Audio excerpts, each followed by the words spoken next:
Share बाजार में अक्सर कहा जाता है कैश इज किंग, मतलब कैश ही राजा है। और कैश का मतलब सामान्य तौर पर आम लोगों के लिए उन रुपयों से होता है जिसे हम देख सकते हैं, छू सकते हैं या कहीं संभाल कर रख सकते हैं। मेरे पास अभी हाथ में 500 रुपए का ये नोट है। ये 500 रुपए का नोट, इस नोट के साथ क्या क्या हो सकता है। ये नोट फट सकता है, गुम हो सकता है, चोरी हो सकता है, मुड़ सकता है, पुराना हो सकता है, जल सकता है, पानी में भीग सकता है, या कोई छीन सकता है, या फिर किसी दूसरे वजह से खराब भी हो सकता है। इस नोट की एक सेल्फ लाइफ है, यानी लगातार इस्तेमाल होने की वजह से एक समय के बाद ऐसा हो जाएगा कि ये नोट इस्तेमाल करने के लायक भी नहीं होगा। फिर मैं इसे बैंक में जमा करूंगा और इसके बदले मुझे फिर इसी कीमत का दूसरा नोट दिया जाएगा। इसके बाद बैंक इस नोट को आरबीआई को भेजेगा और आखिर में इस नोट को नष्ट करके इस्तेमाल से बाहर कर दिया जाएगा और इसकी जगह इसी कीमत का नया नोट छापा जाएगा। तो ये कहानी है इस 500 रुपए के नोट की, और ऐसा ही सब कुछ बाकी नोट के साथ भी होता है। अक्सर ऐसा आपने देखा या सुना होगा कि आपके दादा दादी के समय में नोट को संदूक में, अलमारी में या किसी सुरक्षित जगह पर संभाल कर रखा जाता था। लेकिन इसमें खतरा यह होता था कि नोट पुराने हो जाते थे, चोरी हो जाते थे और कई बार तो इतने खराब हो जाते थे कि उसका इस्तेमाल भी नहीं होता था। फिर बैंकों में पैसा रखने का चलन ज्यादा बढ़ा। हालांकि अभी भी छोटे छोटे शहरों में बचत का पैसा लोग घर में संभाल कर कैश के रूप में रखते हैं। वैसे अब देश में डिजिटल ट्रांजैक्शन का ट्रेंड बढ़ गया है और कैश का इस्तेमाल थोड़ा कम हुआ है। हालांकि अभी भी वही प्रचलन है, कैश इज किंग। लेकिन अब आप ऐसे कैश से लेन देन करेंगे जिसे ना आप छू सकते हैं, ना ही ये खराब होगा, बल्कि इसे कई वर्षों तक संभाल कर रख सकते हैं और ये खराब भी नहीं होगा। ये है डिजिटल करेंसी, जिसे आज से पायलट प्रोजेक्ट के तौर पर शुरू किया गया है। इस साल बजट पेश करते हुए वित्त मंत्री निर्मला सीतारमण ने डिजिटल करेंसी को लॉन्च करने का ऐलान किया था। Introduction of a central bank digital currency will give a big boost to digital economy. Digital currency will also lead to a more efficient and cheaper currency management system. It is therefore proposed to introduce digital rupee using blockchain and other technologies to be issued by the Reserve Bank of India starting 2022 and 23. दरअसल देश में crypto currency के फैलते हुए जाल को रोकने के लिए फैसला लिया गया और वित्त मंत्री के इस ऐलान के बाद आरबीआई ने कई महीनों तक डिजिटल करेंसी पर काम किया और आज रिजर्व बैंक ऑफ इंडिया ने डिजिटल करेंसी यानी कि सीबीडीसी को लॉन्च कर दिया है। सीबीडीसी का मतलब है सेंट्रल बैंक डिजिटल करेंसी। इसके लिए SBI, bank of Baroda, union bank of India, HDFC bank, ICICI bank, Kotak Mahindra bank, yes bank, IDFC first bank और एचएसबीसी को चुना गया। डीएनए में आज आपको डिजिटल करेंसी से जुड़ी हर जानकारी हम बताएंगे, जिससे इसको लेकर आपका हर कंफ्यूजन दूर हो जाएगा। डीएनए में हम ना केवल खबर दिखाते हैं, बल्कि उस खबर से जुड़ी हर जानकारी आपको देते हैं, जिससे आप ना केवल उस खबर को समझ पाए, बल्कि हर जानकारी को आप बारीकी से जान सके, समझ सके। डिजिटल करेंसी दो तरह की होती है, सीबीडीसी होलसेल यानी, और दूसरी खुदरा, और सीबीडीसी रिटेल। फिलहाल आज से जिस डिजिटल करेंसी को शुरू किया गया है वो सीबीडीसी होलसेल है। इसका इस्तेमाल बड़े वित्तीय संस्थानों जैसे कि बैंक, बड़ी नॉन बैंकिंग फाइनेंस कंपनियां यानी कि एनबीएफसीज और दूसरे बड़े सौदे करने वाले संस्थान करेंगे। इसके बाद सीबीडीसी रिटेल को जारी किया जाएगा। इसका इस्तेमाल लोग रोजमर्रा के लेन देन के लिए भी करेंगे। ये एक ऐसी करेंसी होगी जिसे आप छू नहीं सकते हैं, लेकिन ये रुपए की तरह ही होगा। इस डिजिटल करेंसी को ऑनलाइन वॉलेट में रखा जा सकता है और इस करेंसी को जेब में कैश की तरह रखने की जरूरत नहीं है। डिजिटल करेंसी किसी क्रिप्टो करेंसी की तरह नहीं होगी। इसे आरबीआई की ओर से लॉन्च किया गया है, इसलिए यह देश में कानूनी करेंसी होगी। इस डिजिटल करेंसी की मदद से आप कोई भी लेन देन या पेमेंट या बिल जमा भी कर सकते हैं। यह वैसे ही है जैसे आप अपने बैंक अकाउंट से पैसे को ट्रांसफर करके अपने डिजिटल वॉलेट में रखते हैं।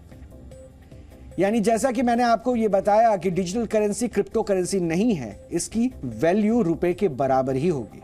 यानी 1 रुपए की डिजिटल करेंसी की कीमत 1 रुपए और 2000 रुपए की डिजिटल करेंसी की वैल्यू 2000 ही होगी।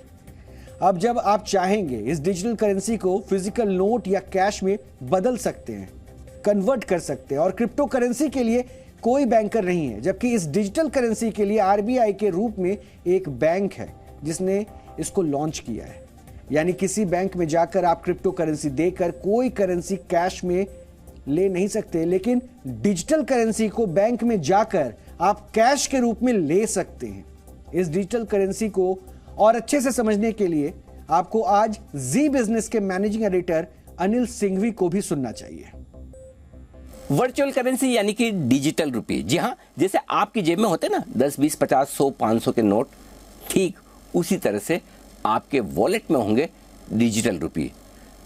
आमतौर पर आपको यूपीआई पेमेंट करने के लिए कहीं कहीं वॉलेट खुलवाना पड़ता है, या फिर आप बैंक अकाउंट खुलवाते हैं और उसके जरिए डिजिटल पेमेंट्स करते हैं या डिजिटल पेमेंट्स रिसीव करते हैं। डिजिटल रुपये की सबसे बड़ी खासियत ये होगी कि आपको अलग से बैंक अकाउंट खुलवाने की जरूरत नहीं है, और बैंक अकाउंट नहीं भी है तब भी आप इसका इस्तेमाल कर पाएंगे, और आगे चलते हुए इंटरनेट कनेक्शन ना होने पर भी आप इसका इस्तेमाल कर पाएंगे। जी हाँ, ये बड़ी सुविधा होगी, और सुविधा बिल्कुल ठीक उसी तरह से जैसे आप कैश देते हैं ना किसी को, आपने कुछ खरीदा, कैश दे दिया, ठीक उसी तरह से आप डिजिटल रुपये में पेमेंट कर पाएंगे। और दूसरी क्रिप्टो करेंसी के विपरीत ये करेंसी एकदम लीगल होगी, आरबीआई के द्वारा जारी की जाएगी। यानी कि आरबीआई की बैलेंस शीट में जब नोट जारी होते हैं तो लायबिलिटी के तौर पर दिखाया जाता है, यानी कि आरबीआई कहता है कि ये मेरी जिम्मेदारी है इसका भुगतान करने की। ठीक उसी तरह से डिजिटल रुपये भी आपके लिए आरबीआई की तरफ से एक लायबिलिटी के तौर पर, उनकी गारंटी के तौर पर माना जाएगा।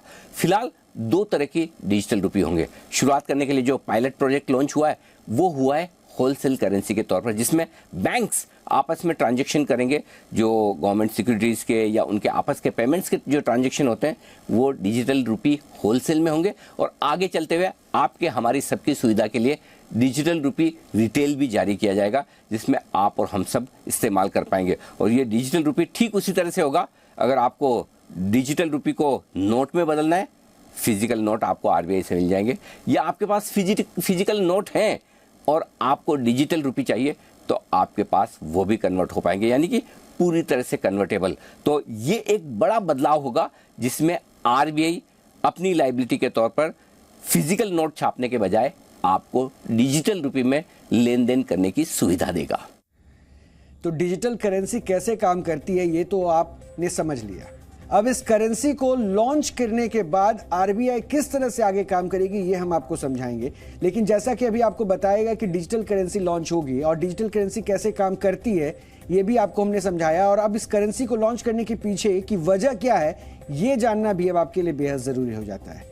डिजिटल करेंसी की वजह से पैसों का लेन देन बेहद आसान हो जाएगा और बड़े बड़े ट्रांजैक्शन के लिए ये बेहद कारगर होगा।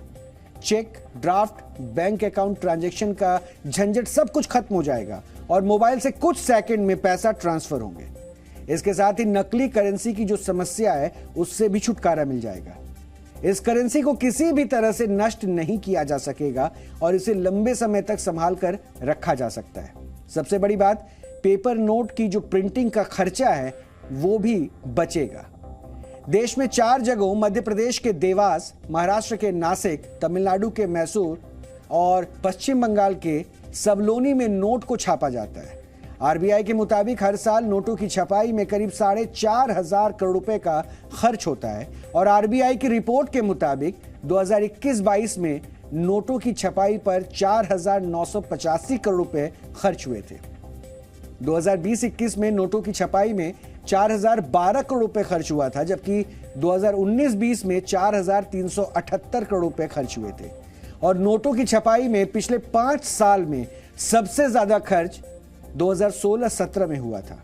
उस साल 7,965 करोड़ रुपए खर्च हुआ था, क्योंकि इसी साल नोटबंदी हुई थी।